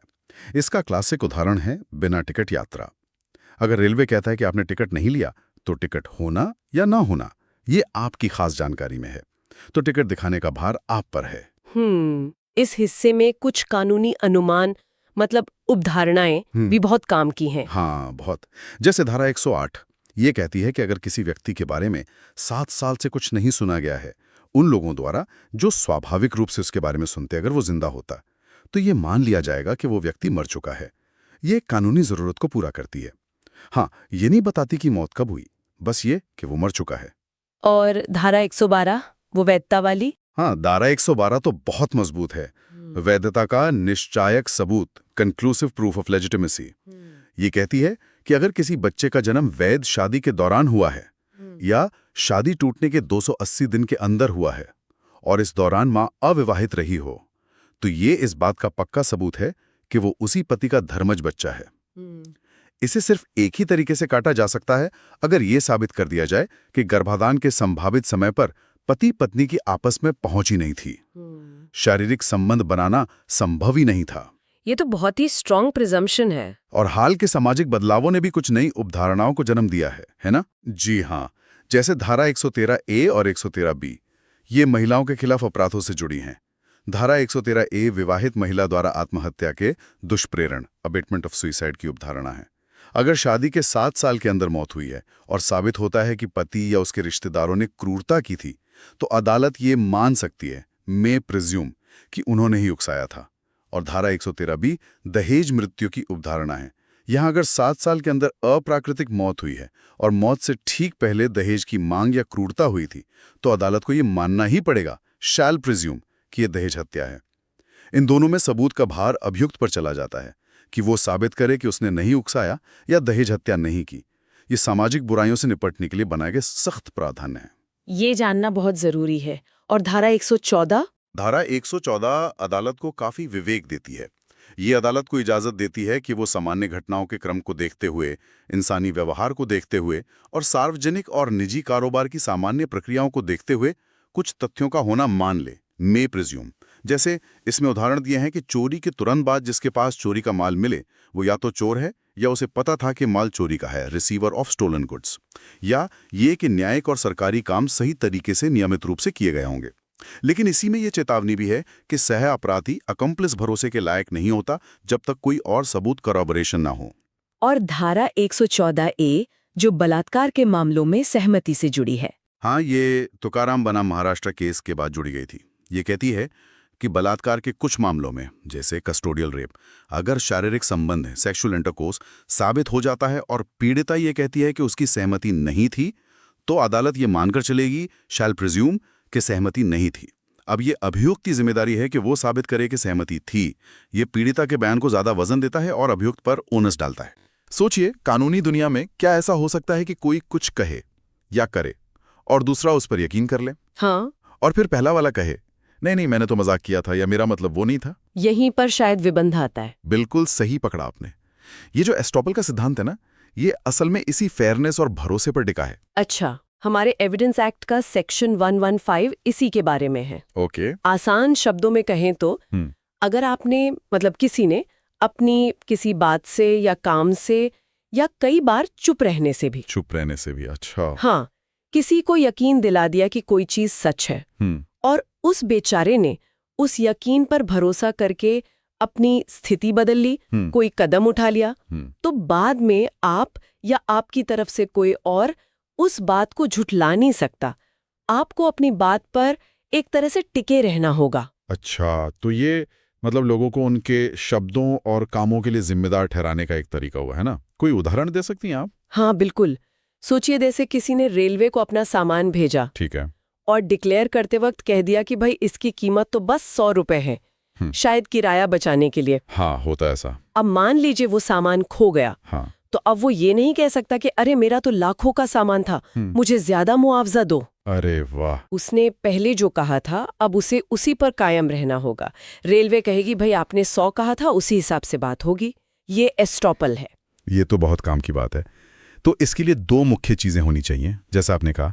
एक तो किसी ने कुछ कहा या किया हो, रिप्रेजेंटेशन। हाँ, व्यापदेशन, हाँ। रिप्रेजेंटेशन। ये बोलकर, लिखकर या अपने आचरण कंडक्ट से भी हो सकता है। ठीक है। पर यह जरूरी है कि ये किसी तथ्य, फैक्ट के बारे में हो, कानून के बारे में नहीं। अच्छा, मतलब आप ये नहीं कह सकते कि कानून तो ऐसा कहता है, इस पर एस्टॉपल नहीं लगेगा। लेकिन अगर आपने कहा ये जमीन मेरी है, तो ये तथ्य का व्यापदेशन है, इस पर लग सकता है। समझ गया।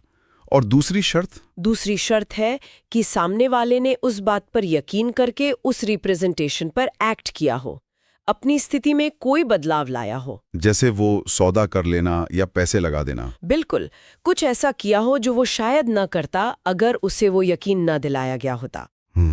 लेकिन क्या ये हर जगह लागू होता है? मतलब मान लीजिए कोई सरकारी नियम है, क्या सरकार के खिलाफ भी लग सकता है ये? नहीं, ये बहुत जरूरी पॉइंट है। एस्टॉपल का सिद्धांत किसी कानून स्टैट्यूट या एक्ट ऑफ पार्लियामेंट के खिलाफ लागू नहीं होता। अच्छा। और न ही सरकार के उन कामों के खिलाफ जो वो अपनी संप्रभु शक्ति सॉवरेन कैपेसिटी में करती है। कानून हमेशा ऊपर रहेगा। आप एस्टॉपल का इस्तेमाल करके कानून को नहीं काट सकते। ओके। क्या इसके अलग-अलग टाइप्स भी होते हैं एस्टॉपल के? हाँ, किताबों में आपको 3 तरह के मिलेंगे: रिकॉर्ड द्वारा एस्टॉपल, विलेख यानी डीड द्वारा, और आचरण यानी कंडक्ट द्वारा। लेकिन हमारे लिए रोजमर्रा की जिंदगी और ज्यादातर मामलों में ये आचरण वाला एस्टॉपल ही सबसे ज्यादा रेलेवेंट है, जिसकी हम बात कर रहे हैं। इसे एडमिशन या स्वीकृति से अलग कैसे समझें? वो भी तो बात मानना होता है। अच्छा सवाल है। देखिए, एडमिशन या स्वीकृति किसी बात को मान लेना, वो आपके खिलाफ सबूत बन सकता है। हाँ। पर वो कंक्लूसिव नहीं होता।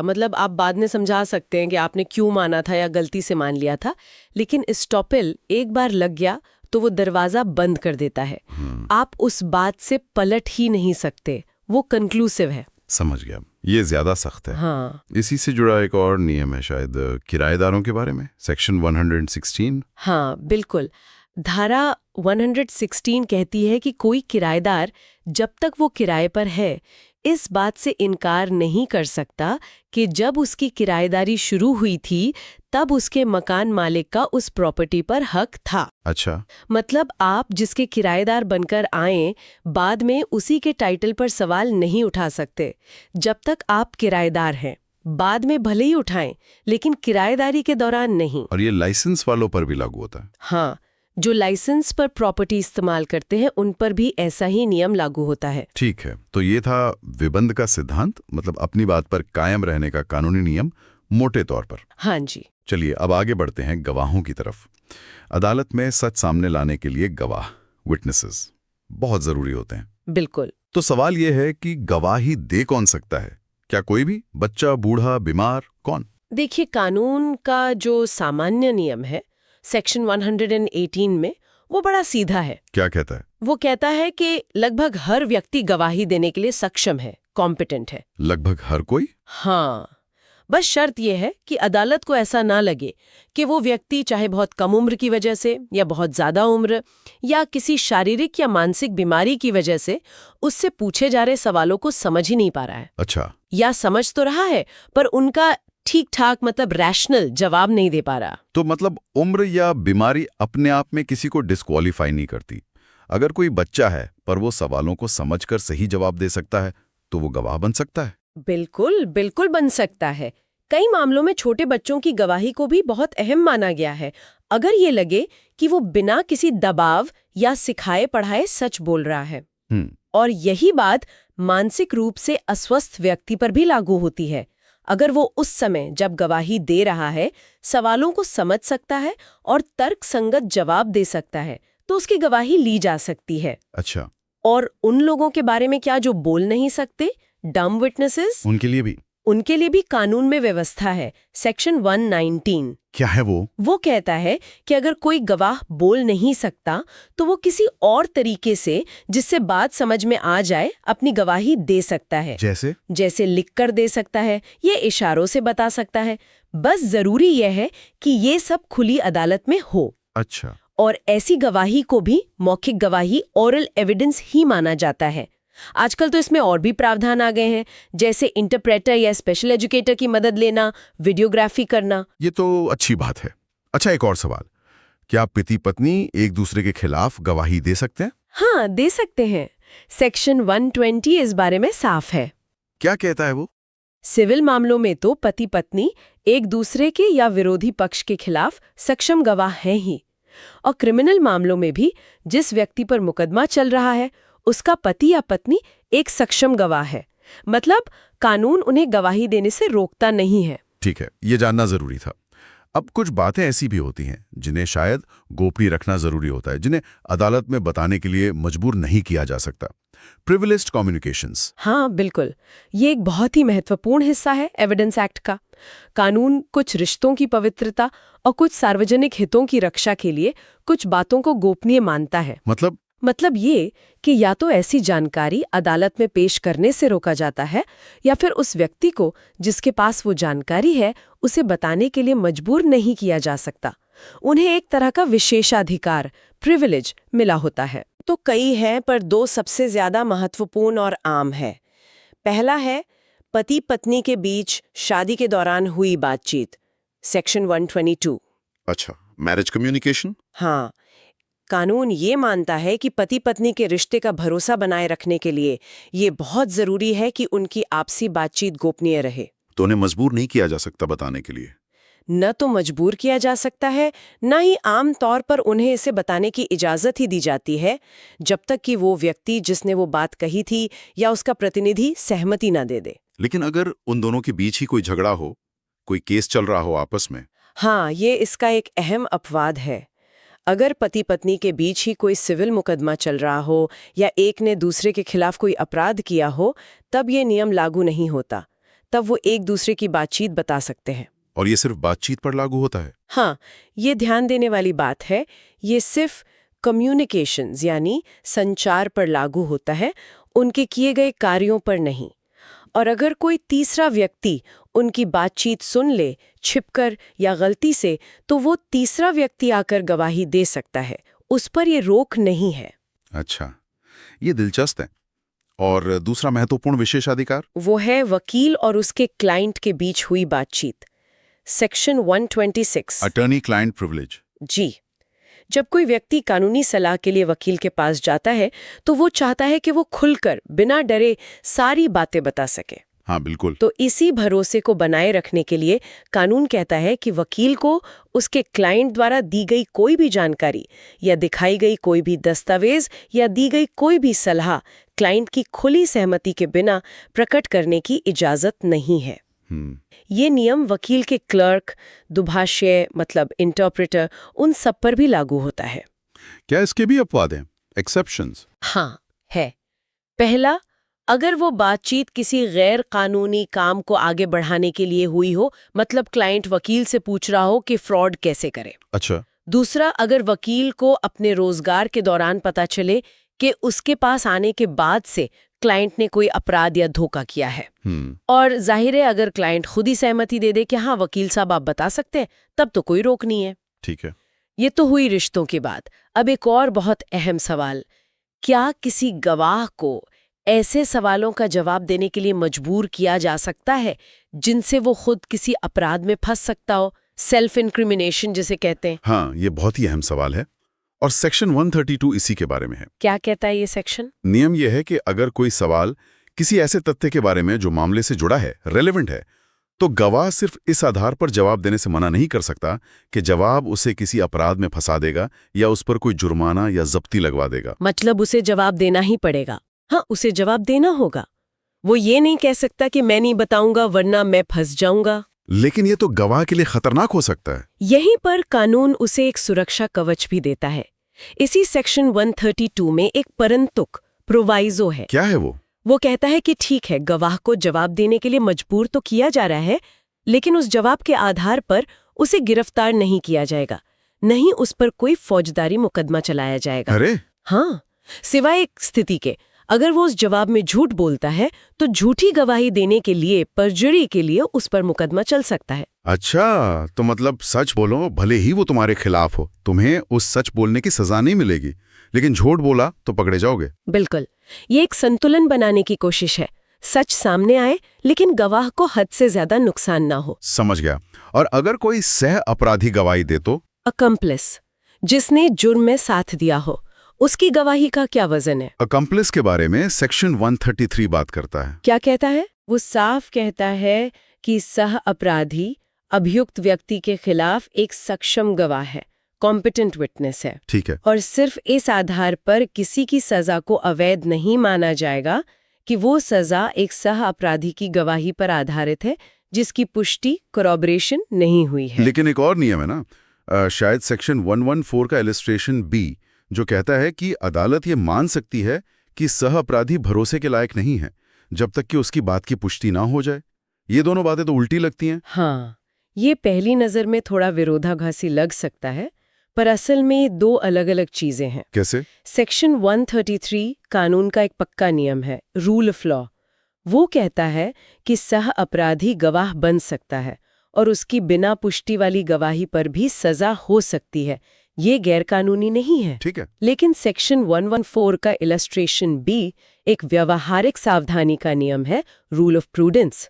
वो अदालतों को एक तरह की चेतावनी देता है कि भाई देखो, सह अपराधी अक्सर भरोसे के लायक नहीं होता, वो खुद को बचाने के लिए झूठ बोल सकता है। इसलिए आमतौर पर अदालतों को उसकी गवाही पर तभी भरोसा करना चाहिए जब उसकी बातों की पुष्टि किसी और स्वतंत्र निष्पक्ष सबूत से हो रही हो। लेकिन ये पुष्टि, corroboration, कानून की अनिवार्य जरूरत नहीं है सेक्शन 133 के कारण, बल्कि अदालती समझदारी और सावधानी का तकाजा है सेक्शन 114 इलस्ट्रेशन बी के कारण। अच्छा, मतलब कानून कहता है सजा हो सकती है, पर अदालतें कहती हैं हम सावधानी बरतेंगे। बिल्कुल सही, यही संतुलन है। ठीक है। अब मान लीजिए गवाह अदालत में आ गया, सक्षम भी है, अब उसकी परीक्षा कैसे होती है? ये सवाल जवाब का सिलसिला कैसे चलता है? हाँ, इसका एक तय तरीका है जिसे एग्जामिनेशन कहते हैं। इसके 3 हिस्से होते हैं। कौन कौन से? सबसे पहले होती है मुख्य परीक्षा, एग्जामिनेशन इन चीफ। ये कौन करता है? ये वो पार्टी करती है जिसने गवाह को बुलाया है। जैसे अगर प्रोसिक्यूशन ने गवाह बुलाया तो सरकारी वकील करेगा। इसका मकसद होता है गवाह से वो बातें कहलवाना जो मामले से जुड़ी हैं और उस पार्टी के केस में मदद करती हैं। ठीक है। फिर दूसरी पार्टी यानी विरोधी पक्ष, बचाव पक्ष का वकील मान लीजिए, वो करता है प्रति परीक्षा, क्रॉस एग्जामिनेशन। क्रॉस एग्जामिनेशन, इसका क्या मकसद है? इसके कई मकसद हो सकते हैं, जैसे गवाह की सच्चाई परखना, उसकी याददाश्त को चैलेंज करना, उसकी बातों में विरोधाभास दिखाना, या ये साबित करना कि वो भरोसे के लायक नहीं है या उसकी गवाही में कुछ छिपा रहा है। इसमें वो सवाल भी पूछ सकते हैं जो मुख्य परीक्षा में नहीं पूछे गए। हाँ बिल्कुल, क्रॉस एग्जामिनेशन का दायरा काफी बड़ा होता है। और इसके बाद तीसरा हिस्सा, अगर जरूरी लगे तो जिस पार्टी ने गवाह को बुलाया था वो फिर से कुछ सवाल पूछ सकती है। इसे कहते हैं पुनः परीक्षा, री एग्जामिनेशन। ये क्यों होती है? इसका मकसद होता है उन नई बातों को स्पष्ट करना या समझाना जो क्रॉस एग्जामिनेशन के दौरान निकल कर आई हों। इसमें आप कोई एकदम नई बात नहीं ला सकते सिवाय अदालत की इजाजत के। ये मूलतः क्रॉस एग्जामिनेशन से हुए डैमेज को रिपेयर करने के लिए होती है। ठीक है। अब सवाल पूछते वक्त क्या ऐसे इशारे वाले सवाल पूछे जा सकते हैं जिनसे जवाब का अंदाजा लग जाए? Leading questions. हाँ, लीडिंग क्वेश्चन मतलब वो सवाल जो खुद ही जवाब सुझाता है। जैसे क्या तुम रात 10 बजे घर पर नहीं थे? ये एक लीडिंग क्वेश्चन है। तो क्या ये पूछ सकते हैं? देखिए, नियम सेक्शन 142 ये है कि मुख्य परीक्षा या एग्जामिनेशन इन चीफ या पुनः परीक्षा या री एग्जामिनेशन में ऐसे सवाल आमतौर पर नहीं पूछने चाहिए। अगर विरोधी पक्ष ऐतराज करे तो नहीं पूछ सकते जब तक कि अदालत इजाजत न दे। अच्छा। लेकिन सेक्शन 143 साफ कहता है कि प्रति परीक्षा या क्रॉस एग्जामिनेशन में लीडिंग क्वेश्चन पूछे जा सकते हैं। अरे, क्रॉस एग्जामिनेशन में छूट है? हाँ, ये क्रॉस एग्जामिनेशन का एक बहुत जरूरी हथियार माना जाता है गवाह की सच्चाई परखने के लिए। ठीक है। क्रॉस एग्जामिनेशन में किस हद तक जा सकते हैं? क्या गवाह के चरित्र पर, उसके कैरेक्टर पर भी सवाल उठा सकते हैं? हाँ, सेक्शन 146 इसकी इजाजत देता है। क्रॉस एग्जामिनेशन में गवाह की सच्चाई परखने के लिए, टू टेस्ट हिज वेरासिटी, ये जानने के लिए कि वो कौन है और जीवन में उसकी स्थिति क्या है, discover who he is and his position in life, या उसकी विश्वसनीयता को धक्का पहुंचाने के लिए, शेक हिज क्रेडिट, उसके चरित्र पर सवाल पूछे जा सकते हैं। लेकिन इसकी कोई सीमा तो होगी, कहीं ये बदतमीजी न बन जाए। बिल्कुल, यहीं पर अदालत का रोल आता है। सेक्शन 148 कहता है कि अगर सवाल सिर्फ गवाह के चरित्र पर चोट करने वाला है और मामले के तथ्यों से उसका सीधा लेना देना कम है, तो अदालत तय करेगी कि गवाह को जवाब देने के लिए मजबूर किया जाए या नहीं। अदालत क्या देखेगी? अदालत देखेगी कि सवाल कितना रेलेवेंट है गवाह की विश्वसनीयता तय करने के लिए। कहीं सवाल बहुत दूर का तो नहीं या बहुत पुराना तो नहीं, कहीं ऐसा तो नहीं कि सवाल से गवाह का चरित्र तो खराब दिखेगा पर उसकी गवाही की सच्चाई पर कोई खास असर नहीं पड़ेगा। अदालत को संतुलन बनाना है। और क्या वकील बिना किसी आधार के ही ऐसे सवाल पूछ सकता है, बस बदनाम करने के लिए? नहीं, बिल्कुल नहीं। सेक्शन 149 कहता है कि ऐसा कोई भी सवाल जो सेक्शन 148 के तहत आता है, पूछने के पीछे कोई वाजिब आधार, रीजनेबल ग्राउंड्स होना चाहिए। अगर वकील बिना किसी आधार के ऐसा सवाल पूछता है तो सेक्शन 150 के तहत अदालत इसकी रिपोर्ट हाई कोर्ट या बार काउंसिल को भी कर सकती है। साथ ही सेक्शन 151 और 152 अदालत को शक्ति देते हैं कि वो अशिष्ट, इंडिसेंट, निंदात्मक, स्कैंडलस, अपमानजनक, इंसल्टिंग या परेशान करने वाले सवालों को रोकें। ये जरूरी है। अच्छा, कभी-कभी ऐसा भी होता है कि जिस पार्टी ने गवाह को बुलाया, गवाह उसी के खिलाफ बोलने लगता है, मुकर जाता है। हॉस्टाइल विटनेस जिसे कहते हैं। हाँ, बिल्कुल होता है। उसे पक्षद्रोही साक्षी कहते हैं। तब क्या होता है? तब सेक्शन 154 काम आता है। ये अदालत को इजाजत देता है कि वो उस गवाह को बुलाने वाली पार्टी को ही अपने गवाह से क्रॉस एग्जामिनेशन जैसे सवाल पूछने की अनुमति दे दे। मतलब अपनी ही पार्टी का वकील अपने गवाह से लीडिंग क्वेश्चन पूछ सकता है या उसके चरित्र पर सवाल उठा सकता है। हाँ, अदालत की इजाजत से ऐसा किया जा सकता है अगर लगता है कि गवाह सच नहीं बोल रहा या मुकर रहा है। ठीक है, एक और चीज, क्या गवाह अपनी याददाश्त ताज़ा करने के लिए अपने कोई नोट्स या डायरी देख सकता है गवाही देते समय? हाँ, देख सकता है। सेक्शन 159 इसकी इजाजत देता है।